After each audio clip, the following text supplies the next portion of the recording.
Hello everyone. IP university के student का बड़े टाइम से था कि हमें इतनी सारी चीजें अच्छे से नहीं मिल पा रही हैं।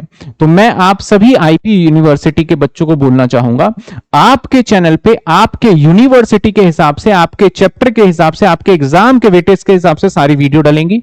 अब आपको इधर उधर जाने की जरूरत बिल्कुल भी नहीं है। हमारी लाइव ये जो YouTube पे हम बिल्कुल सिस्टमेटिक सारी वीडियो डालने जा रहे हैं। बस आप चैनल से जुड़े रहिए।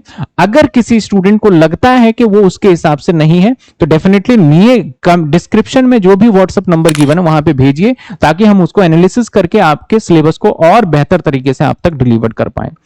दूसरी बात, ये क्लास मैं रिकॉर्ड करके डाल रहा हूं और रिकॉर्ड मैंने लाइव क्लास जो अभी लेटेस्ट लिया था उसके हिसाब से था। अगर किसी बच्चे को बीच में मैंने किसी वीडियो में बोल दिया हो, फॉर एग्जांपल यूपी के बच्चे हों या दिल्ली यूनिवर्सिटी के बच्चे हों, कुछ बातें मैंने डिस्कस किया हो कि आपके डीयू में या आपके यूपी यूनिवर्सिटी में, उन बातों को आप इग्नोर करिएगा कि प्योरली हमने सारी चीजों को देख के यहां पे सिलेबस अपलोड कर रहे हैं। अब आपको इससे फायदा जरूर मिलेगा, आपको कहीं इधर उधर जाने की जरूरत नहीं है। होपफुली आप इंजॉय करोगे क्लास को। चलिए अब आगे आप क्लास को स्टडी करिए। तो हम क्लास स्टार्ट करने जा रहे हैं और सब्जेक्ट्स का नाम क्या है हमारा? Financial management. जैसे मैंने बताया कि बहुत ही इंटरेस्टिंग सब्जेक्ट्स फाइनेंशियल मैनेजमेंट जो हम आज स्टार्ट करेंगे। तो फाइनेंशियल मैनेजमेंट में मैं अगर चैप्टर की बात करूं तो मैं किस हिसाब से पढ़ाने वाला हूं और कैसे कैसे पढ़ेंगे, मैं पहले चैप्टर लीवरेज करा देता हूं। तो पहले ना हम चैप्टर स्टार्ट कर लेते हैं। एंड में कुछ बच्चे परेशान होते हैं कि क्लास कैसे देखना नहीं देखना, तो उसको भी मैं अलग से समझा दूंगा आपको, ठीक है ना। तो सबसे पहले आते हैं हम चैप्टर लीवरेज। सर अब लीवरेज का मतलब क्या है, क्या मायने हैं, कैसे करेंगे नहीं करेंगे? अभी फिलहाल के लिए आपको एक काम करना है, बहुत सिंपल सा बेसिक सा काम करना है। क्या करना है, आप ये मत समझना कि आप अभी कोई सब्जेक्ट्स पढ़ रहे हो, आप ये मत समझना कि भैया हमें 1 घंटे बैठ के पढ़ना पड़ेगा, मतलब एक टास्क के तरीके से मत लेना, ठीक है ना। इसको सिर्फ ऐसे समझना कि आप कुछ सीख रहे हो, अंडरस्टैंडिंग करने की कोशिश करो। तब चैप्टर स्टार्ट करेंगे हम। पहले कुछ अंडरस्टैंडिंग इसमें हम देख लेते हैं, उसके बाद हम चैप्टर स्टार्ट करेंगे और उसके बाद नाम लीवरेज क्यों पड़ा इसका वो देखेंगे। तो सबसे पहली बात करूं तो ना हम अपने बिजनेस के अंदर ना कुछ एक्टिविटी करते हैं और किस हिसाब से चलता है वो सारी चीजें मैं एक बार आपको बता दूं। आइए देखिए, मैं एक आपके सामने इनकम स्टेटमेंट बनाने जा रहा हूं। एक इनकम स्टेटमेंट अभी थोड़ी देर बाद स्टार्ट करेंगे चैप्टर। पहले कुछ छोटी छोटी सी बातें आपसे पूछ लूं, आपको आता भी नहीं आता। सबसे पहले मैंने निकाला सेल्स। अगर सेल्स मैं कहूं कि 1000 यूनिट है और भैया 20 रुपए का यूनिट है, तो आपका जवाब होगा सर 1000 यूनिट 20 रुपए का, तो यानी 20,000 रुपए का आपका क्या माना जाएगा? सेल माना जाएगा। सेल्स में से हम सबसे पहले माइनस करते हैं variable cost. Variable cost, variable cost कैसे होगा? 1000 मान लेते हैं कि 8 रुपए यूनिट है, तो कितने आ गए ये? 8000, ठीक है ना। कितने आ गए ये? 8000। अगर मैं इस 8000 को जब माइनस करूं ना, तो इसके बीच का जो डिफरेंस होता है ना, वो प्रॉफिट नहीं होगा, वो कंट्रीब्यूशन होगा। कंट्रीब्यूशन, तो एक न्यू नाम आपको पता चला कि जब सेल्स में से हम ओनली वेरिएबल कॉस्ट निकालते हैं तो वो क्या होता है? हमारा कंट्रीब्यूशन होता है। कंट्रीब्यूशन का मतलब कि हम कितना प्रॉफिट अर्न कर सकते हैं अगर फिक्स कॉस्ट ना हुआ। तो मेरा यहां पे आया कंट्रीब्यूशन, दैट इज 12,000 रुपीज, ठीक है। अब इसमें से हमें लेस करना होता है फिक्स कॉस्ट। क्या लेस करना होता है हमें? That is fix cost. तो अगर फिक्स कॉस्ट माइनस कर दें, सपोज फिक्स कॉस्ट मेरा 2000 है, तो अगर मैं फिक्स कॉस्ट माइनस कर दूं तो जो हमें रिजल्ट मिलेगा दैट इज 10,000। इसको हम बोलते हैं प्रॉफिट। ये है हमारा प्रॉफिट। लेकिन क्या आप मुझे बताओ, इस प्रॉफिट में से हमने कोई टैक्स माइनस किया है?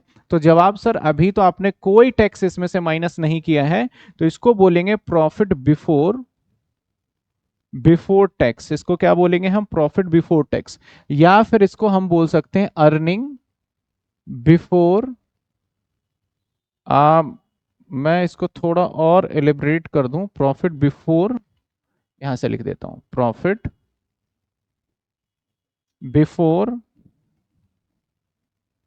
इंटरेस्ट एंड टैक्स, ठीक है ना। और इसको शॉर्ट फॉर्म में पता है क्या बोलते हैं, PBIT। और एक और शॉर्ट फॉर्म है जो काफी पॉपुलर है इसके अलावा, हम कह सकते हैं earning earning before interest and tax, and tax इसको बोलेंगे EBIT, ठीक है। यानी एक तरीके से हम बोल सकते हैं हमारा क्या है, ये प्रॉफिट है, ये हमारा क्या है, प्रॉफिट है। तो प्रॉफिट कैसे निकालोगे, सेल्स में से सबसे पहले क्या माइनस करोगे, वेरिएबल कॉस्ट, तो क्या निकल के आएगा, कंट्रीब्यूशन। अब कंट्रीब्यूशन में से क्या माइनस कर दोगे आप, फिक्स कॉस्ट, तो क्या निकल के आएगा, profit before interest and tax, या फिर उसको क्या बोलेंगे हम, EBIT बोलेंगे, या फिर हम उसको क्या बोलने वाले हैं, EBIT बोलने वाले हैं। सर थोड़ी साउंड इंक्रीज कर दो, ओके साउंड इंक्रीज करना है। कितने बच्चों को साउंड में प्रॉब्लम है बता दीजिए, मैं एक बार चेक भी कर लेता हूं, चेक कर लेता हूं एक बार, बताओ कितने स्टूडेंट को साउंड में प्रॉब्लम आ रही है।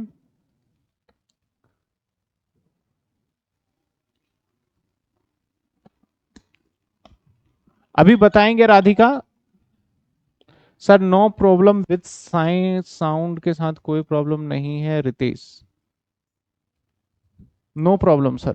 एक बार जिसका साउंड में थोड़ा सा था, मुकुंद, एक बार आप शायद वॉल्यूम इंक्रीज करके देखिए, शायद आ जाए।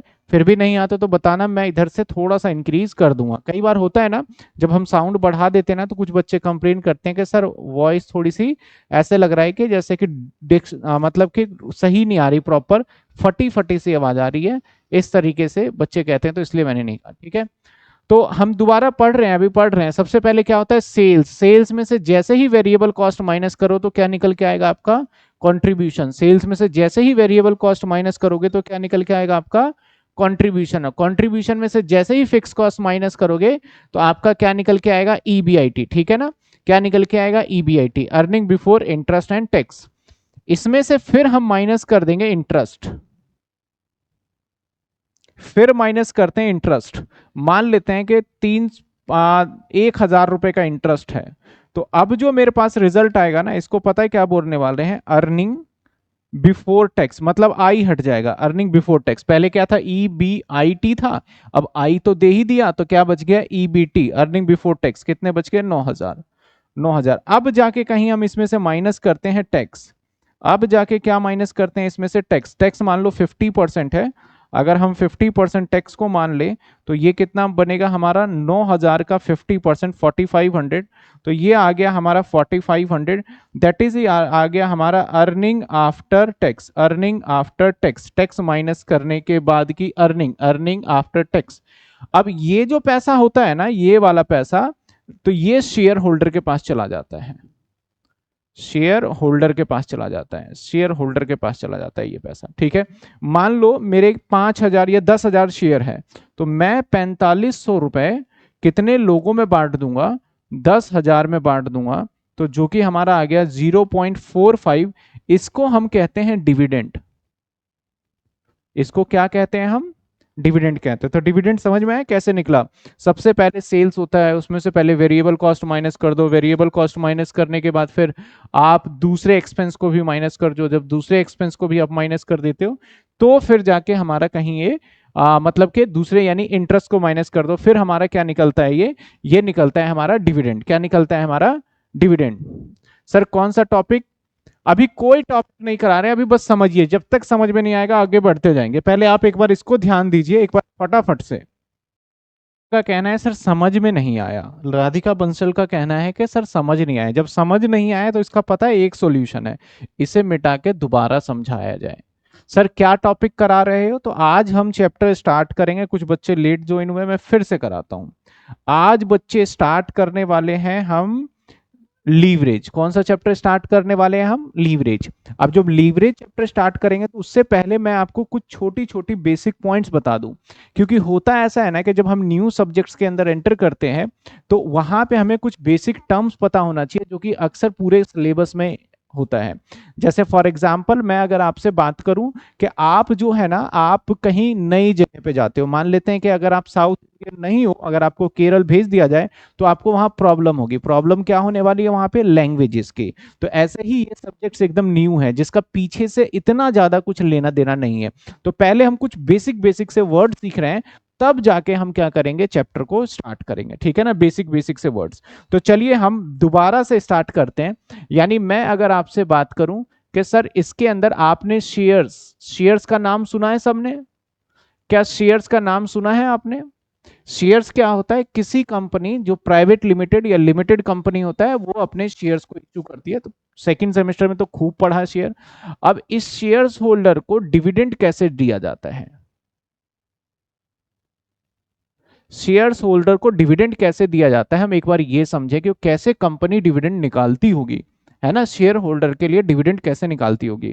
तो ऑब्वियस बात है कि शेयर होल्डर को प्रॉफिट वाला हिस्सा जो दिया जाता है वो डिविडेंड कहलाता है। लेट सपोज कि हमारे पास नंबर ऑफ शेयर्स जो है, नंबर ऑफ जो शेयर्स है, नंबर ऑफ जो शेयर्स है वो 10,000 है। नंबर ऑफ शेयर्स कितने का है? 10,000 यूनिट है नंबर। तो सबसे पहले शेयर्स के लिए हमें प्रॉफिट जानना है, तो प्रॉफिट कैसे निकालेंगे वो देखते हैं। तो सबसे पहले हमारा आता है, सबसे पॉइंट हमारा सबसे ऊपर आएगा सेल्स। मान लिया मैंने मेरा सेल्स कितने का है? 10,000 का है। अब इसमें से माइनस करेंगे हम वेरिएबल कॉस्ट। अब वेरिएबल कॉस्ट क्या होता है sir? Variable cost, variable cost sir, variable cost क्या होता है? वेरिएबल कॉस्ट मान लेते हैं 8,000, या फिर मान लेते हैं वेरिएबल कॉस्ट हमारा 3,000 है ना, 3,000। तो अब इसके बाद जो माइनस करेंगे ये निकलता है हमारा कंट्रीब्यूशन। तो एक नाम रख दिया हमने कंट्रीब्यूशन, नाम रख दिया राधिका, कंट्रीब्यूशन नाम रख दिया। तो बचा 7,000 के, मतलब हमने वेरिएबल कॉस्ट मानने के बाद जो रिजल्ट आता है ना उसको कुछ नाम देते हैं। तो यहाँ पे नाम कंट्रीब्यूशन, हालांकि कंट्रीब्यूशन का मतलब होता है कि जो प्रॉफिट कमा रहे हैं जिस यूनिट से, उसमें कितना कंट्रीब्यूशन रहा प्रॉफिट कमाने के लिए, तो वो कंट्रीब्यूशन है। आप ऐसे भी समझ सकते हो कि नाम रखा है। कंट्रीब्यूशन में से माइनस कर दो आप क्या? Fix cost. फिक्स कॉस्ट क्या माइनस कर दो आप? Fix cost. Fix cost, fix cost मान लेते हैं 1,000 है। तो बचा कितना हमारे पास? बचा हमारे पास 6,000। बचा कितने हमारे पास? 6,000। इसको हम बोलेंगे earning before interest and tax. मैं शॉर्ट में लिख देता हूं, लंबे में तो कई बच्चे कंफ्यूज हो जाते हैं, जिसको हम बोलते हैं EBIT। EBIT, अरे हाँ आपने अकाउंट्स में भी तो पढ़ा है EBIT आपने। तो earning before interest and tax. अब सर अगर मैं सिंपल सी बात करूं ना, तो सेल्स पता है क्या होता है? सेल्स हमेशा याद रखना हमारा कॉस्ट, और कॉस्ट में क्या जोड़ दो आप? प्रॉफिट। तो ये क्या बन जाता है? सेल्स बन जाता है। तो और कॉस्ट क्या होता है? वेरिएबल कॉस्ट और प्लस फिक्स कॉस्ट कर दो और प्लस प्रॉफिट कर दो, तो इसका मतलब भी सेल हो जाता है, ठीक है ना। तो हम पूछा कि सर क्या फिक्स कॉस्ट माइनस करना जरूरी? अगर है तो करना पड़ेगा, यहाँ सारा खेल फिक्स कॉस्ट का ही होता है ज्यादा से ज्यादा। बड़ी बड़ी कंपनी अगर देखो ना आपकी बंद हो गई तो फिक्स कॉस्ट की वजह से बंद हो गई। अब इसके अंदर से माइनस हम करेंगे इंटरेस्ट। माइनस क्या करेंगे? इंटरेस्ट। इंटरेस्ट, इंटरेस्ट मान लेते हैं कि 2,000 है। अगर 2,000 इंटरेस्ट है, माइनस कर दो, तो अब जो बचा माइनस करके आया क्या हमारा? इसको नाम देंगे EBT। EBT, आई हट गया तो EBT, I for interest minus कर दिया तो EBT। अब इसमें से क्या माइनस करोगे सर? टैक्स माइनस करोगे। लेट सपोज एग्जांपल टैक्स हमारा 50% है, तो 50% टैक्स इस 4,000 का निकालोगे जो कि आएगा हमारा 2,000। तो नाउ रिजल्ट हमारे पास 2,000 रुपए माइनस करने के बाद आ गया। इसको बोलेंगे अर्निंग आफ्टर टैक्स, इसको बोलेंगे अर्निंग आफ्टर टैक्स। तो ये सब माइनस हो रहे हैं, ये सब ना माइनस हो रहे हैं यहाँ से। तो माइनस के लिए आप ब्रैकेट का सिंबल यूज करिए तो बेटर है, अर्निंग आफ्टर टैक्स। अब ये पैसा मिल जाता है हमारे इस शेयर होल्डर को, ये पैसा मिलता है शेयर होल्डर को। लेकिन नंबर ऑफ शेयर्स तो 10,000 है। तो अगर मेरे को कोई पूछे कि भैया कितने मिलेंगे शेयर होल्डर को, तो मैं आपको बताना चाहूं कि ये पैसा मिल जाएगा हमारे शेयर होल्डर को। नंबर कितने बताए मैंने? सर नंबर तो आपने बताए 10,000। तो नंबर ऑफ शेयर्स निकालेंगे तो डिविडेंड अगर मैं सारा का सारा बांट देता हूं तो डिविडेंड क्या कहलाएगा? अगर ये सारा मैं बांट देता हूं तो ये कहलाएगा भाई 2000 कमाए हैं और कितने लोगों में बंटने हैं, 10,000 में। तो अगर हम इसको देखें तो ये क्या आ गया, 0.2 यानी 20 पैसे, 0.2।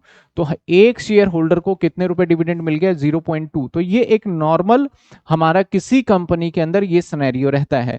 अगर सवाल में प्रेफरेंस शेयर डिविडेंड आता है तो पहले प्रेफरेंस शेयर डिविडेंड माइनस होगा, ठीक है ना। बाकी अब प्रेफरेंस शेयर डिविडेंड नहीं आता है सवाल में, तो उसके हिसाब से देखेंगे। तो क्या हमें ये समझ में आया, सेल्स। अब फिक्स कॉस्ट क्या होता है, अगर मैं बोलूं मेरा फिक्स कॉस्ट, मुझे कुछ बातों का जवाब दीजिएगा, ठीक है। अब मैं आपसे जवाब जानना चाहता हूं। अगर मैं बोलूं, मान लेते हैं वेरिएबल कॉस्ट, वेरिएबल कॉस्ट मेरा at the rate 3 per unit है, per unit, per unit variable cost कितना है, 3 पर यूनिट। जवाब देना। यहां पे मान लो अगर मैं 2000 यूनिट पे आपसे पूछ लूं, 3000 यूनिट पे आपसे पूछ लूं और 4000 यूनिट से आपसे पूछ लूं, ठीक है ना, आप हमेशा मुझे आंसर दीजिएगा। तो अगर मैंने बोला वेरिएबल कॉस्ट 3 रुपए है, तो मुझे बताइए अगर 2000 यूनिट होगा तो वेरिएबल कॉस्ट कितना होगा। पहले मैं आपको करके दिखाऊंगा। 2000 इंटू में 3 कितने होंगे आपके, 6000 होंगे। ये यूनिट है, ये क्या है, यूनिट है। यूनिट मतलब एक यूनिट पे आपके 3 रुपए। आप मुझे कमेंट में बताइएगा, आपको जरूर पार्टिसिपेट करना होगा। अगर कमेंट में नहीं बताएंगे तो लाइव क्लास लेने का फायदा ही क्या है आपको, फिर तो यूट्यूब पे भी आप पढ़ लेते हैं। तो मैं बोलूं वेरिएबल कॉस्ट 3 रुपए है, तो 3 रुपए 3000 अगर यूनिट में बनाता हूं तो बताइए वेरिएबल कॉस्ट क्या होगा, फटाफट बताइए। वेरिएबल कॉस्ट क्या होगा अगर मैं 3000 यूनिट बनाता हूं तो वेरिएबल कॉस्ट क्या होगा, बताइए मुझे फटाफट कमेंट में। 3000 यूनिट बनाऊंगा तो 9000। शुभम का जवाब आ गया, सबसे फास्ट जवाब आया शुभम का, 9000। सर कैसे, 3000 इंटू में 3, 9000, 9000। मुकुल का भी आ गया, और स्कूल का भी आ गया, सुनही का भी आ गया, राधिका भी का आ गया, बिल्कुल सही जवाब। अब इसके बाद अगर मैं पूछूं 4000 यूनिट पे बताओ तो कितने होंगे, क्या कोई स्टूडेंट 4000 यूनिट पे भी बता सकता है क्या, 4000 यूनिट पे देखते हैं फटाफट। बिल्कुल 12000, 12000 बिल्कुल सही जवाब, 12000। यानी जैसे जैसे हमारा यूनिट बढ़ेगा या यूनिट घटेगा तो वेरिएबल कॉस्ट भी क्या होगा, चेंज, इसलिए इसका नाम क्या पड़ा हुआ है, वेरिएबल। अब मान लो मैं फिक्स कॉस्ट कहता हूं, तो फिक्स कॉस्ट क्या होता है, फिक्स कॉस्ट जो एक बार लग गया सो लग गया, हर बार लगेगा। जैसे सपोज करो मैं यहाँ पे मैं जहां पे पढ़ा रहा हूं ना, ये एक पूरा कमरा टाइप का, यहाँ पे अगर मैं ऑफलाइन ट्यूशन खोलता हूँ और इस कमरे का किराया, इस इंस्टीट्यूशन का किराया, इस जगह का किराया 10,000 है। अगर मैं 2 बच्चे पढ़ाऊंगा तो मुझसे मकान मालिक 10,000 मांगेगा। 5 बच्चे पढ़ाऊंगा तब भी मुझसे मकान मालिक 10,000 मांगेगा, और 40 बच्चे पढ़ाता हूं तब भी मुझसे मकान मालिक, मेरा जो लैंडलॉर्ड है वो किराया कितने मांगेगा, हमारा 10,000 मांगेगा। तो फिक्स कॉस्ट की यही खासियत है, इर्रेस्पेक्टिव ऑफ लेवल आपका फिक्स रहता है। तो मेरे से बोलोगे ना फिक्स कॉस्ट, तो मैं मान लो यहां के लिए बता देता हूं कि फिक्स कॉस्ट हमारा जो है वो सपोज करो 4000 है। फिक्स कॉस्ट कितने हैं, 4000। जल्दी जल्दी जवाब दो, अगर मैं 3000 यूनिट पे जाऊंगा तो फिक्स कॉस्ट क्या होगा, क्योंकि fix cost never been change, कभी चेंज नहीं होता। अगर मैं 3000 यूनिट पे जाऊंगा तो फिक्स कॉस्ट क्या होगा, जल्दी जल्दी बता दो, जल्दी जल्दी बता दो, फिक्स कॉस्ट क्या होगा। तो बिल्कुल सही जवाब 4000। और अगर मैं 4000 यूनिट पे पूछूं तब भी जवाब 4000। तो समझ में आया, फिक्स कॉस्ट हमारा चेंज नहीं होता, फिक्स कॉस्ट एवरी टाइम क्या रहता है, हमारा फिक्स। तो कई बार मैं अगर आपसे पूछ लूं इतने यूनिट पे वेरिएबल इतने हैं और फिक्स कितने हैं, तो अगर आपको एक भी यूनिट का फिक्स पता है तो आप झट से उसका आंसर दे सकते हो। सभी बच्चों ने जवाब दे दिया है। अगली बात करते हैं, इससे आगे हम बढ़े अगर, तो फिक्स कॉस्ट के बाद हमारा एक तो हमें यह समझ में आ गया कि वेरिएबल कॉस्ट कैसे निकलेगा, ये समझ में आ गया फिक्स कॉस्ट ऑलवेज गिवन होगा। अब बात करते हैं इंटरेस्ट। इंटरेस्ट जो है ना, पता है किस पे निकाला जाता है, इंटरेस्ट, इंटरेस्ट जो है ना किस पे निकाला जाता है, इंटरेस्ट, इंटरेस्ट निकाला जाता है हमारा लोन के ऊपर, इंटरेस्ट निकाला जाता है हमारा डिबेंचर के ऊपर।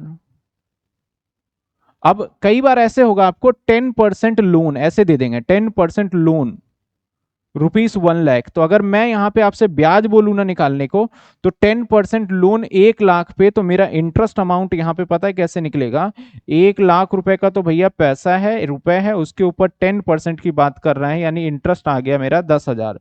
अगर मैं ऐसे लिखूं 12% डिबेंचर, 12% डिबेंचर ₹1,00,000, तो अब इस पे भी इंटरेस्ट निकाल सकते हो क्या, इस पे भी इंटरेस्ट निकाल सकते हो, कैसे निकालोगे, 1,00,000 पे और सीधा सीधा कितने परसेंट निकाल दोगे, 12% निकाल दोगे, जो कि आ गया 12,000।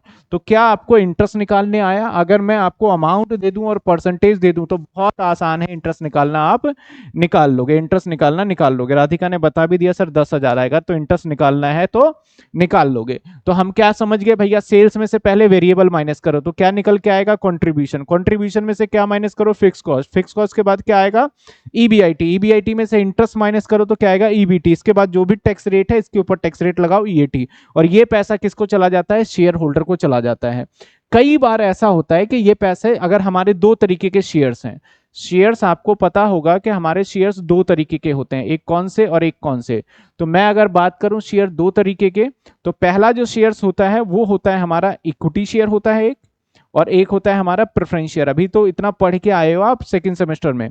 तो पहले अगर प्रेफरेंस शेयर है तो पहले मैं माइनस कर दूंगा प्रेफरेंस शेयर डिविडेंड, क्योंकि ये क्या होता है, ये फिक्स होता है। सपोज करो प्रेफरेंस शेयर डिविडेंड 500 रुपए है, तो अगर मैंने 500 माइनस किया तो जो अब बचा 1500, ये पता है किसके लिए अवेलेबल है, ये इक्विटी शेयर के लिए अवेलेबल है। तो अब डिविडेंड अगर मुझे निकालना हुआ तो मैं यहां पे अब ये नहीं रखूंगा, अब मैं रखूंगा 1500, और मेरा डिविडेंड बदल के आ जाएगा 0.15। तो इसके अंदर जब हम चैप्टर को या इस सब्जेक्ट को स्टार्ट करेंगे तो बहुत बार यहाँ पे ईबीआईटी यूज होगा, बहुत बार अर्निंग आफ्टर टैक्स यूज होगा, बहुत बार आपका ईएटी यूज होगा, बहुत बार आपका अर्निंग या फिर ईएटी के बाद ईबीटी यूज होने वाले। तो ये कुछ ऐसे बेसिक बेसिक वर्ड्स हैं जो कि बहुत बार यूज होंगे, तो आप उसको समझ लें, इसलिए मैंने आपको ये चीजें बताई है। क्या यहां तक आपको क्लियर है? यहां तक आप सभी स्टूडेंट को क्लियर? तो मेरे हिसाब से होपफुली यहां तक क्लियर भी होगा। आइए आगे बढ़ जाएं। अब चैप्टर हम स्टार्ट करते हैं। चैप्टर का नाम जो आज हम स्टार्ट करने जा रहे हैं that is leverage. Leverage. Sir leverage का मतलब क्या होता है? लीवरेज का मतलब होता है, जैसे सपोज करो कई बार ऐसा होता है कि हम ना अपने बिजनेस में कम एफर्ट लगा के, बहुत कम एफर्ट लगा के ज्यादा काम आउटपुट निकाल सकते हैं। जैसे मान लिया जाए मैं आपके सामने क्या करूं, सिंपल सी बात है, एक कोई नट बोल्ट हो और नट बोल्ट मैं आपको बोलूं कि भैया इस नट बोल्ट को खोल के दिखाओ हाथ से, तो आप उस नट बोल्ट को ना नहीं खोल पाओगे, नहीं खोल पाओगे, उसके अंदर बड़ा मेहनत लगाना पड़ेगा। अगर मैं उसी को आपको कोई रेंच दे दूं या फिर जो खोलने का कोई प्लास दे दूं, तो उससे आप इजीली खोल लोगे क्योंकि आपको एक टूल मिल गया। सेम ऐसे बिजनेस के अंदर क्या होता है, तो आप अगर हाथ से खोलने बोलूं तो आप इतना दम लगाओगे, इतना दम लगाओगे, खोल ही नहीं पाओगे। अगर मैं उसको प्लास दे दूं तो आप इजीली खोल पाओगे। इजीली, इजीली से क्या मतलब है कि आप ना बिजनेस के अंदर इजीली ग्रोथ कर पाओगे। तो ये चैप्टर सिखाएगा कि आपके बिजनेस के अंदर कहां पे डिफॉल्ट है, फिक्स कॉस्ट की वजह से क्या इंपैक्ट आ रहा है, इंटरेस्ट की वजह से क्या इंपैक्ट आ रहा है आपके पूरे बिजनेस पे। तो ये चैप्टर आपको ये सिखाने वाला है। कई बार ऐसा होता है ना कि हम कम एफर्ट लगाते हैं। मान लेते हैं कि आपको हैंड पाइप, आप सबने देखा भी होगा हैंड पाइप जिसको हम बर्मा बोलते हैं, तो हैंड पाइप को अंदर क्या होता है, एक लीवर होता है, ऐसे करके हम चलाते हैं हैंड पाइप, ऐसे करके हम चलाते हैं, चलाते ही पानी आ जाता है। मान लो ये जो लीवर है ये टूट जाए या ये खराब हो गया, आपको हाथ से खींचना है, तो अगर आप हाथ से उसको खींचोगे, अगर हाथ से, तो भाई आपसे खींचेगा, थोड़ा बहुत तो खींच ही लोगे मैं जानता हूं, लेकिन पानी भी चुल्लू भर ही आएगा, इससे ज्यादा नहीं आएगा। लेकिन वही आपको एक सहूलियत दे दिया गया, उसका हैंडल है, तो हैंडल से आपने एक बार प्रेस किया तो पानी एक गिलास से ज्यादा निकाल लोगे और उससे भी ज्यादा। तो दूसरे बारे में जब हैंडल लगा हुआ है तो आपने कम एफर्ट लगा के भी ज्यादा आउटपुट निकाल लिया। तो ये चैप्टर हमें सिखाता है कि अगर आप गलती कर रहे हो तो आप कहां पे आप ठीक करोगे। जैसे कि फॉर एग्जांपल ये चैप्टर क्या बताएगा कि आपके कहां कहां कमी है, जैसे फिक्स कॉस्ट में गड़बड़ी आ रही है या इंटरेस्ट में गड़बड़ी आ रही है, तो डिपेंड्स करता है। तो इस चैप्टर में क्या सीखेंगे सर, इसको नापने के लिए, क्योंकि कहां गड़बड़ी है इसके लिए यहां पे लीवरेजेस बनाए गए हैं। और सर एग्जाम के अंदर ये चैप्टर ना, आप मान लो कुछ भी हो जाए, कुछ भी हो जाए, चाहे कुछ आए या फिर ना आए, ये चैप्टर जरूर आएगा। ये चैप्टर आपके एग्जाम में जरूर आएगा।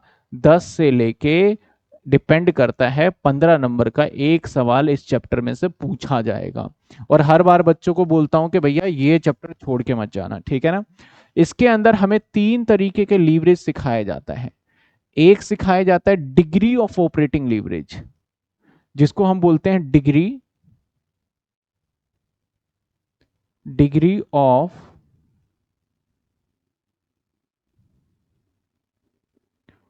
ऑपरेटिंग लीवरेज, जिसको हम शॉर्ट फॉर्म में कहेंगे, जिसको हम शॉर्ट फॉर्म में कहेंगे DOL। DOL, मैं ज्यादा से ज्यादा DOL वर्ड यूज करूंगा। दूसरा सिखाया जाएगा degree of financial leverage, degree of financial leverage, financial leverage, जिसको मैं शॉर्ट फॉर्म में क्या कहूंगा, मैं शॉर्ट फॉर्म में कहूंगा DFL, DOFL भी बोल देते हैं कई बार, या फिर हम DFL भी बोल देंगे इसको। इसके बाद थर्ड वन जो आपको सिखाया जाएगा degree of combine leverage, combine leverage, और इसको शॉर्ट फॉर्म में कहेंगे DCL। क्या कहेंगे? DCL, इसको शॉर्ट फॉर्म में DCL कहेंगे।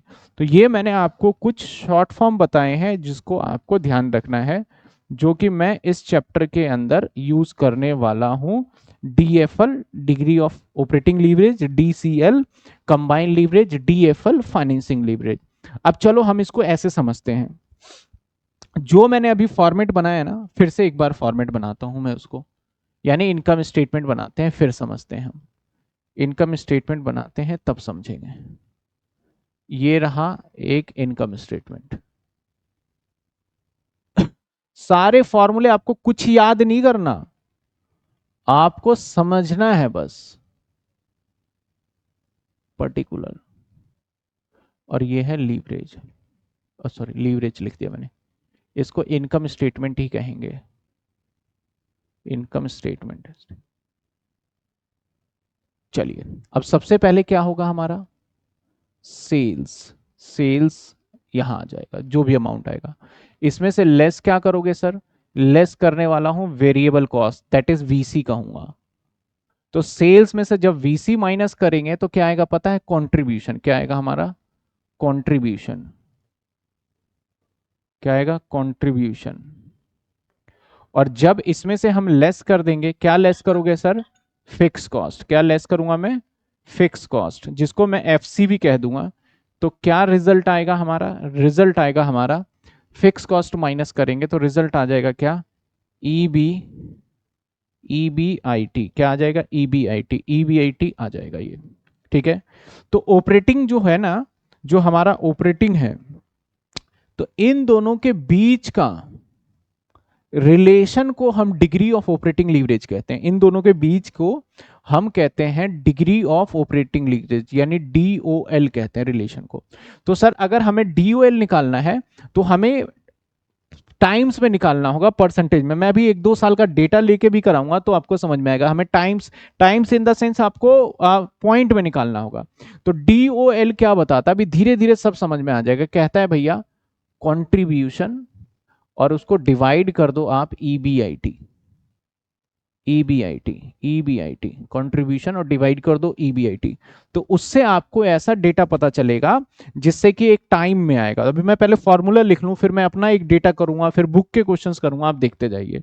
इसके बाद यहां से क्या माइनस करो, इंटरेस्ट। इंटरेस्ट, इंटरेस्ट सपोज करो जो भी इंटरेस्ट आया, तो अब ऑपरेटिंग का मतलब हमें बिजनेस को चलाने के लिए ऑपरेटिंग कॉस्ट, ऑपरेटिंग का फिक्स कॉस्ट से लेना देना है, और फाइनेंसिंग का किससे लेना देना है, इंटरेस्ट से।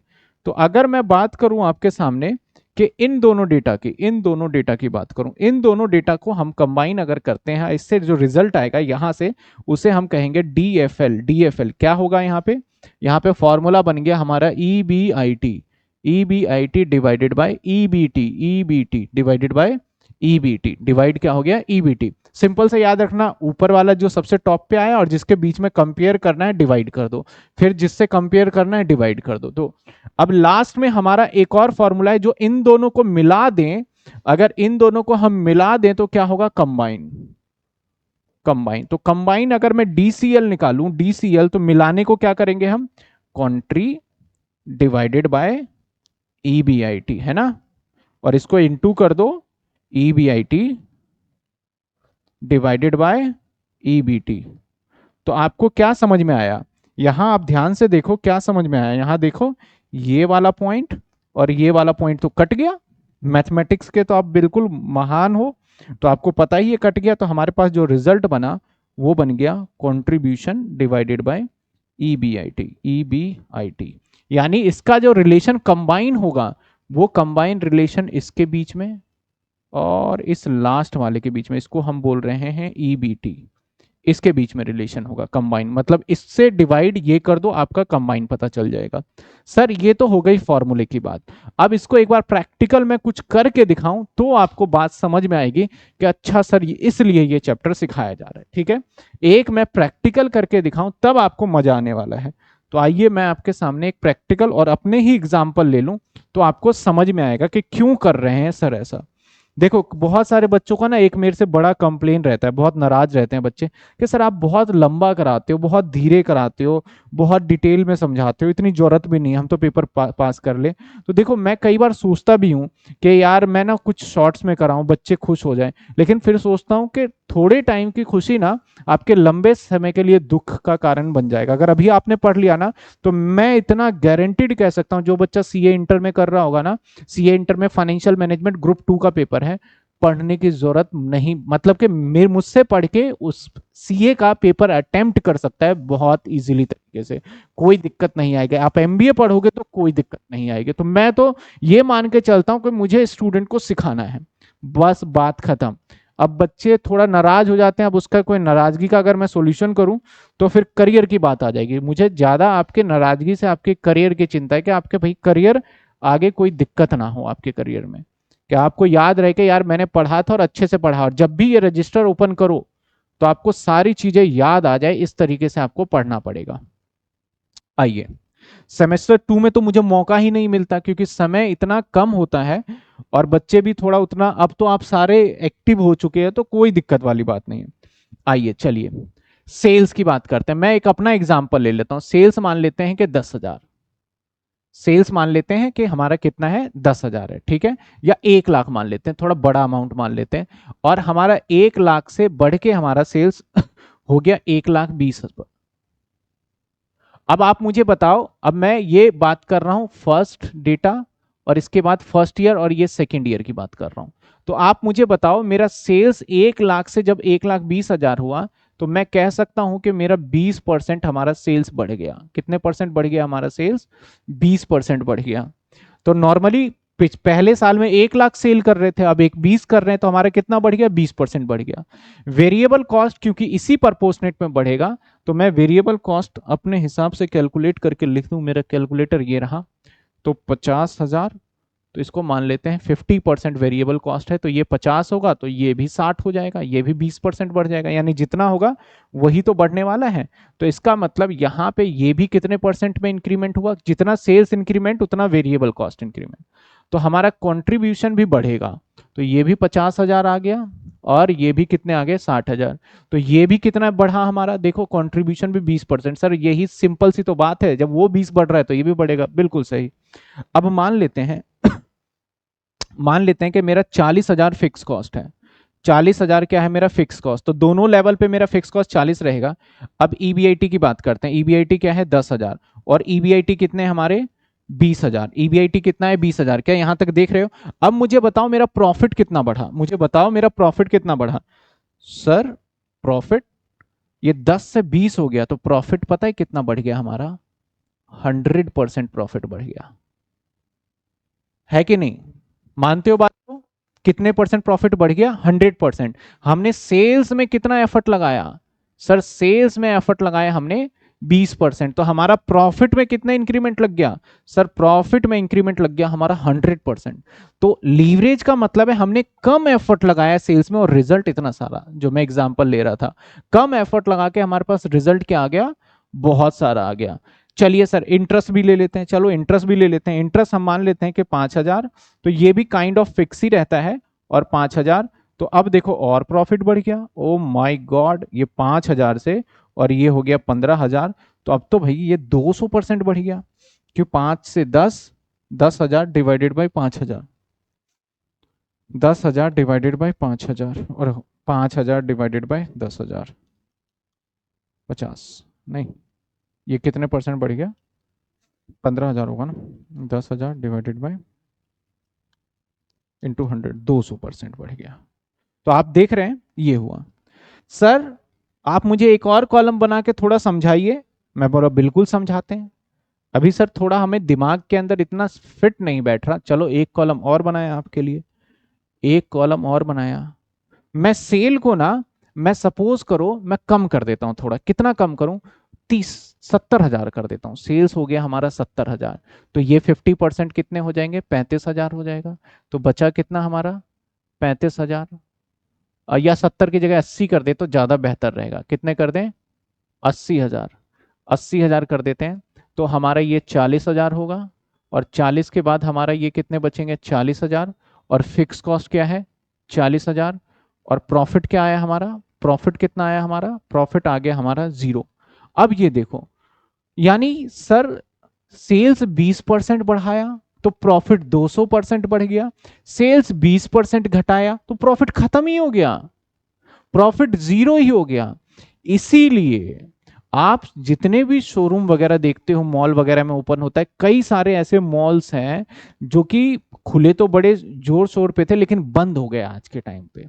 Fix cost, fix cost decide करता है कि आपका फिक्स कॉस्ट आपके परफॉर्मेंस में क्या रहेगा। अगर फिक्स आपकी इनकम आती रह रही है तो फिक्स कॉस्ट से फर्क नहीं पड़ेगा। ज्यादा फिक्स कॉस्ट रख लोगे तब भी आप सर्वाइव करोगे और प्रॉफिट बहुत तेजी से कमा लोगे। लेकिन अगर आपकी प्रॉफिट नहीं आ रहा, आपका बिजनेस नहीं चल रहा, तो फिक्स कॉस्ट आपके बिजनेस को चलने ही नहीं देगा। वो आपके बिजनेस को क्या कर देगा? बंद कर देगा। अब देखो ना, मैं अगर 5,000 और सेल्स घटा कम कर दूं तो मैं तो लॉस में आ जाऊंगा। मैं किस में आ जाऊंगा? लॉस में। लेकिन मैं अगर 1,30,000 अगर मैं कर दूं तो प्रॉफिट पता है कितना हो जाएगा? हमारा प्रॉफिट और बढ़ जाएगा, 10,000 और बढ़ जाएगा हमारा। ठीक है, क्योंकि फिक्स कॉस्ट जब रिकवर होता है तो उसके बाद जितना हिस्सा होता है वो सब प्रॉफिट होता है। इसके बाद मान लेते हैं ये 5,000।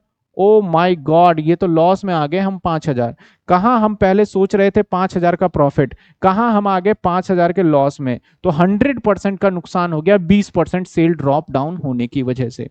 चलिए सर, अब आप एक बार डीओएल निकाल के दीजिए। डीओएल क्या समझ में आई बात? तो लीवरेज यही हम कंपेयर करते हैं 1 साल से 2 साल के डेटा को, और फिर एनालिसिस करते हैं कि भैया हमें फिक्स कॉस्ट कितनी रखना है। किसमें? डिग्री ऑफ ऑपरेटिंग लीवरेज में।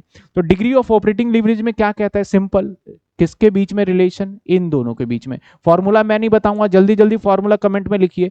डिग्री ऑफ ऑपरेटिंग लीवरेज का क्या फॉर्मूला होगा? कमेंट में फटाफट लिखिए। DCL contribution divided by EBT होगा। मैंने ईबीटी ही लिखा है शायद, पीछे ईबीआईटी लिख दिया क्या? ईबीटी ही लिखा है, डीसीएल डीएफएल। अच्छा, ये ईबीआईटी बच्चे ये कह रहे हैं, चलो ईबीटी होगा, बिल्कुल सही। मैंने यहां तो ईबीटी कर दिया, वहां कर दिया, चलो कोई दिक्कत। मुझे बताओ डीयूएल का फॉर्मूला। अब तो दिखा दिया यार, अब तो आप बोल ही दोगे। डीयूएल का फॉर्मूला तो बता ही दोगे, मैंने दिखा दिया। तो डीयूएल का फॉर्मूला यानी मुझे क्या करना चाहिए? 50,000 डिवाइडेड बाई 10,000। तो 50,000 डिवाइडेड बाय 10,000 यानी कितने आ गए? 5 आ गए। मैं सिंपल करके दिखाऊं, 50,000 डिवाइडेड बाय 10,000 तो कितने आ गए? 5। यहां पे 60,000 डिवाइडेड बाय 20,000, 60,000 डिवाइडेड बाय 20,000 तो यहां आ गया 3। और यहां पे कितना है? 40,000 और डिवाइडेड बाय 0 है। 40,000 डिवाइडेड बाय 0, कॉन्ट्रीब्यूशन क्या है? 40, फिक्स कॉस्ट और प्रॉफिट 0 है। ईबीआईटी तो 40,000 डिवाइडेड बाई 0 तो बहुत ज्यादा आ गया। ये तो 40,000 ही आ गया हमारा। डी 0 से डिवाइड करोगे तो 40,000 ही हो गया। हम इस 2 की बात कर लेते हैं, 0 वाले को तो रहने ही देते हैं। अब देखो हमारा जो है ना, ये क्या डिनोट कर रहा है? अगर हमारा लीवरेज 1 आता है, ऑपरेटिंग लीवरेज 1 आता है, तो ये पता है क्या इंडिकेट करता है? लीवरेज, ऑपरेटिंग लीवरेज 1 आने का मतलब है आपका फिक्स कॉस्ट नहीं है, आपका फिक्स कॉस्ट है ही नहीं। किसका मतलब? 1 का मतलब। जैसे मान लो अगर मैं यहां से फिक्स कॉस्ट काट दूं, सपोज करना यहां से फिक्स कॉस्ट अगर हटा दूं, तो ये भी कितना आएगा? 40,000। और हमारा डीएफएल कितना आ जाएगा? डीओएल कितना आ जाएगा? हमारा 1 आ जाएगा। ठीक है, तो 1 का मतलब क्या होता है कि हमारा जो फिक्स कॉस्ट है वो हमारा है ही नहीं, ये बेटर है। और 1 से जितना भी ज्यादा आ जाए, जैसे 1.1 आ जाए तो हमारा फिक्स कॉस्ट है 0.1। तो जितना 1 के बाद पॉइंट आएगा तो उतने गुना हमारा फिक्स कॉस्ट हो जाता है, प्रॉफिट का उतने टाइम हमारा फिक्स कॉस्ट हो जाता है। ऐसे समझो, 5 आ गया अब 5 आ गया तो हमारा प्रॉफिट कितना है 10,000। तो हमारा फिक्स कॉस्ट कितना है, 5 में से एक तो घटा ही दो, 5 में से एक घटा दो, बचा 4। तो 4 से मल्टीप्लाई करो इसको, 4 से, तो हमारा फिक्स कॉस्ट कितना है, इसका 4 गुने है। मतलब अगर मैं 5 कहूं तो 5 को 2 टुकड़े में बांटो, एक तो हमारा रहता ही रहता है, इसके बच्चे कितने 4। तो अब हम कोई बोलेगा सर आपका डिग्री ऑफ ऑपरेटिंग लीवरेज कितना है 5। मैंने बोला ठीक है, एक घटा दे 4। मैं बोलूंगा प्रॉफिट कितना है, प्रॉफिट बता, बोला 10,000। तो मैं बोलूंगा अच्छा फिक्स कॉस्ट कितना है हमारा, फिक्स कॉस्ट 40,000 है। ऐसे यहां पे देखो 3 है, 3 में से एक घटा देंगे तो बचेगा 2, तो 2 बचा और प्रॉफिट कितना है 20,000। तो मैंने फट से कैलकुलेट कर लिया 40,000। तो ये बस कॉम्बिनेशन, एग्जामिनर कभी ऐसी बातें पूछेगा नहीं, लेकिन मैं बता रहा हूं इससे फायदा क्या मिलने वाला है। अगर आप मुझे ऑपरेटिंग लीवरेज दे दो और मुझे ईबीआईटी दे दो, मैं आपको आपका फिक्स कॉस्ट बता सकता हूं। आपका क्या बता सकता हूं मैं, फिक्स कॉस्ट 1 माइनस करके मैं फिक्स कॉस्ट बता सकता हूं। यहां तक बात समझ में आई। अगर मैं डीसीएल पूछूं, डीसीएल पूछूं, तो डीसीएल का फॉर्मूला क्या होता है, डीसीएल का फॉर्मूला क्या होता है, डीसीएल का फॉर्मूला क्या होता है, इनके बीच का डिफरेंस होता है। तो यानी 10,000 डिवाइडेड बाई 5,000 2। अगेन एक वो होगा हमारा, हटा दो। अगर एक डीसीएल आता है, ये डीओएल है, तो फिक्स कॉस्ट नहीं है। अगर डीसीएल में बार बार बोल रहा हूं, डीएफएल, अगर डीएफएल एक आता है तो इसका मतलब हमारा इंटरेस्ट नहीं है, इंटरेस्ट हमारे बिजनेस में है ही नहीं। तो हम पता है क्या सीख रहे हैं, मैनेजमेंट अकाउंट। मैनेजमेंट में ऐसे नहीं कि हम सब देखेंगे समझेंगे, हमारे सामने डेटा होना चाहिए और हम फट से जवाब दें कि इसे आगे प्रपोजल लेना चाहिए नहीं लेना चाहिए, इतना समय नहीं होता। बहुत सारे डिसीजंस लेने होते हैं मैनेजर लेवल पे, तो वो ऐसे शॉर्टकट्स टूल को समझते हैं। वो ये नहीं कहते कि तेरा प्रॉफिट फिक्स कॉस्ट अच्छा बता, वो खुद ही निकाल लेते हैं फटाफट करके। तो डीसीएल 2 है, एक हटा दो तो 5। ऐसे ही इसका डीसीएल क्या आएगा, हमारा डीसीएल आएगा 20,000 डिवाइडेड बाई 15,000। 20,000 डिवाइडेड बाई 15,000, तो 20,000 डिवाइडेड बाई 15,000, तो ये आ गया 1.333333, 1.3333। तो अगर मुझे अब यहाँ पे 1.3, तो 0.33 हो गया। तो 0.33 के हिसाब से अगर मैं करूं तो 15,000 को अगर इंटू 0.33333 एंड तक ले जाओ तो आपका 5,000 आ जाएगा। यानी आपको अगर डीसीएल दे दूं और आपको ईबीआईटी दे दूं, सॉरी ईबीटी दे दूं, तो आप मेरा इंटरेस्ट निकाल के बता सकते हो। ठीक है, ये कॉम्बिनेशन है इनके बीच में। कंबाइन लीवरेज पूछ रहे हो सर, डी अरे अरे भैया यहां पे भी डीएफएल लिखना है ना, डीसीएल कंबाइन लीवरेज पूछ रहे हो, मल्टीप्लाई करो ना, ये 10 आएगा और ये मल्टीप्लाई करो ना 3.333 आ जाएगा। तो क्या आपको समझ में आया कि लीवरेज का मतलब क्या है। लीवरेज का मतलब है कि हम कम एफर्ट लगा के और ज्यादा आउटपुट निकाल लें। तो जब हमारा सेल्स बढ़ रहा होगा इस लेवल पे, अगर मेरा सेल्स 20% बढ़ा तो मुझे पता है प्रॉफिट बड़ी तेजी से बढ़ने वाला है। अगर सेल्स मेरा 30% बढ़ा तो मुझे पता चल गया सेल्स बड़ी तेजी से क्या होने वाला है, बढ़ने वाला है। लेकिन जैसे सेल्स घटेगा, मेरे अकाउंटेंट ने बोला सर पिछली बार से 10% सेल्स घट गया, मैं तो टेंशन में आ जाऊंगा यार। यार पिछली बार लीवरेज मेरा बहुत हाई था, और लीवरेज जितना ज्यादा, ये ऑपरेटिंग लीवरेज हाई मतलब एक से जितना ज्यादा होगा, अगर मैं दोनों में कंपैरिजन करूं कि भैया बताओ कौन सा बिजनेस अच्छा था 1 साल 2 साल, या एक कंपनी 2 कंपनी में, बोलूंगा ये ज्यादा सेफ है। क्यों ज्यादा सेफ है, क्योंकि यहां पे लीवरेज 3 है। तो जितना ज्यादा लीवरेज बिजनेस के लिए मोर रिस्की, और जितना ऑपरेटिंग लीवरेज कम बिजनेस के लिए लेस रिस्की। कम ऑपरेटिंग लीवरेज का मतलब है फिक्स कॉस्ट कम बर्डन है, और ज्यादा ऑपरेटिंग लीवरेज का मतलब है फिक्स कॉस्ट का बर्डन हमारा बहुत ज्यादा है हमारे ऊपर, उसको तो भैया जल्दी से जल्दी कम करना पड़ेगा। ऐसे फाइनेंसिंग लीवरेज में जितना कम उतना इंटरेस्ट का बर्डन कम, और जितना ज्यादा उतना इंटरेस्ट का बर्डन क्या रहेगा हमारे बिजनेस के अंदर ज्यादा रहने वाला है। तो क्या आपको थोड़ा बहुत आइडिया मैंने जरूर दिया। तो एक बार मैं फॉर्मूले की बात करूं, ये फॉर्मूला मैं लिख लेता हूं। अब यहां पे भी ना दो प्रॉब्लम है।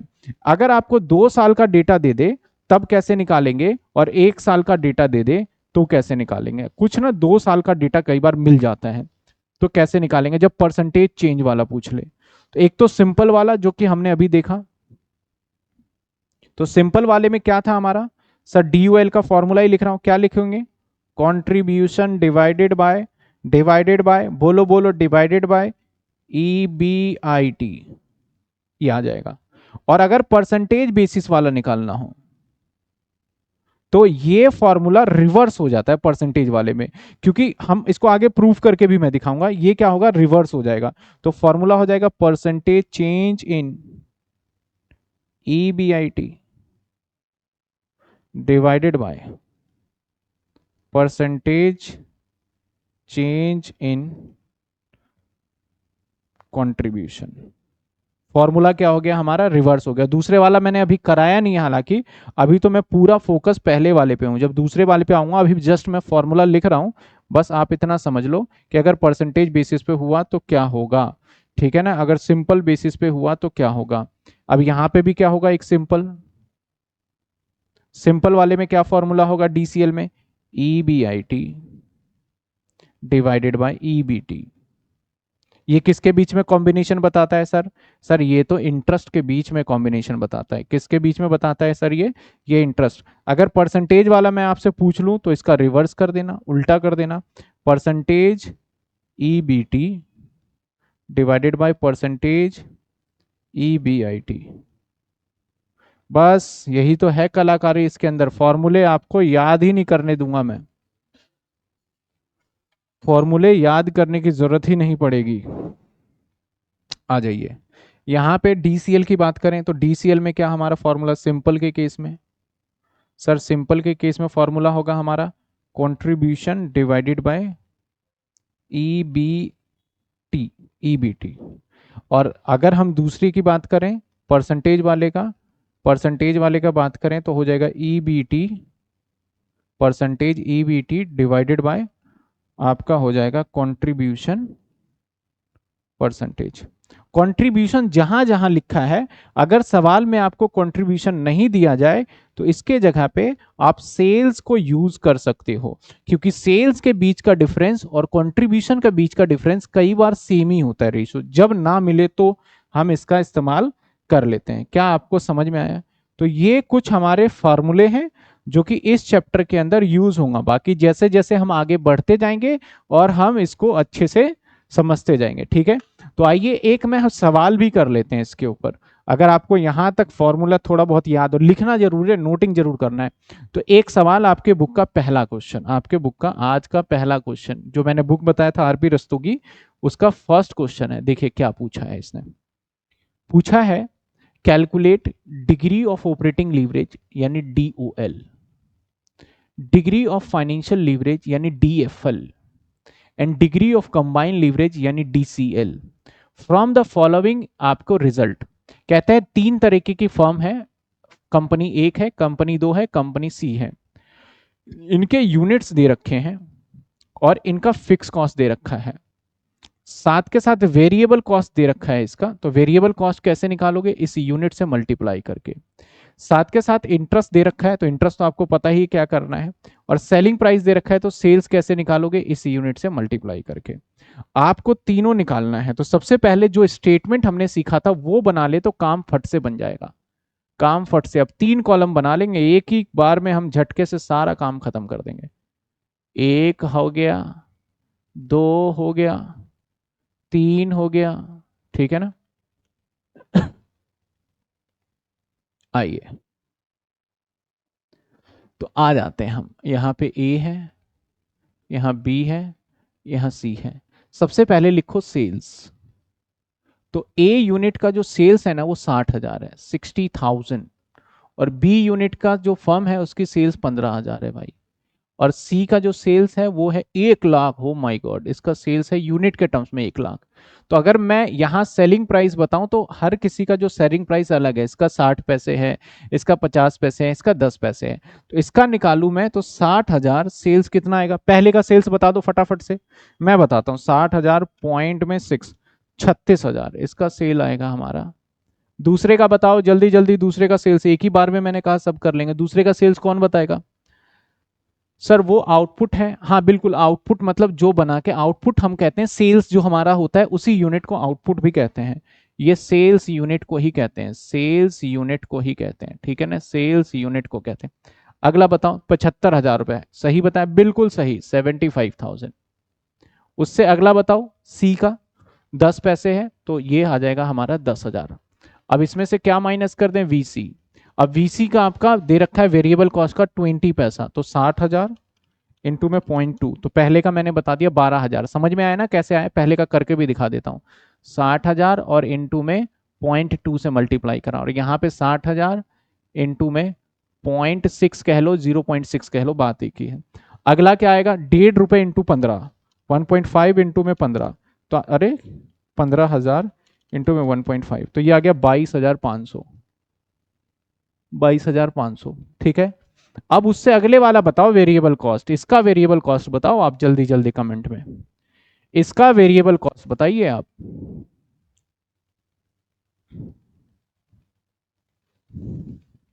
2,000, एकदम सही, 2,000 इसका वेरिएबल कॉस्ट, 2,000।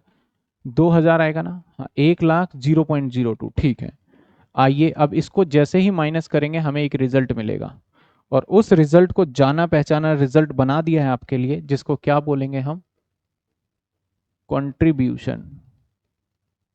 कंट्रीब्यूशन माइनस करो 36,000, माइनस में 12,000, 24,000, 75,000, माइनस में 22,500, 52,500, 10,000 माइनस में 2,000, 8,000। अब इसमें से क्या माइनस करो, एफसी फिक्स कॉस्ट। क्या हर किसी का फिक्स कॉस्ट दे रखा है? जी हाँ, क्योंकि कंपनी अलग अलग है तो हर किसका का फिक्स कॉस्ट भी अलग अलग है। तो इसका 7,000, अगर एक ही कंपनी होता, ईयर अलग होता, तो कांस्टेंट होता हमारा 1,500।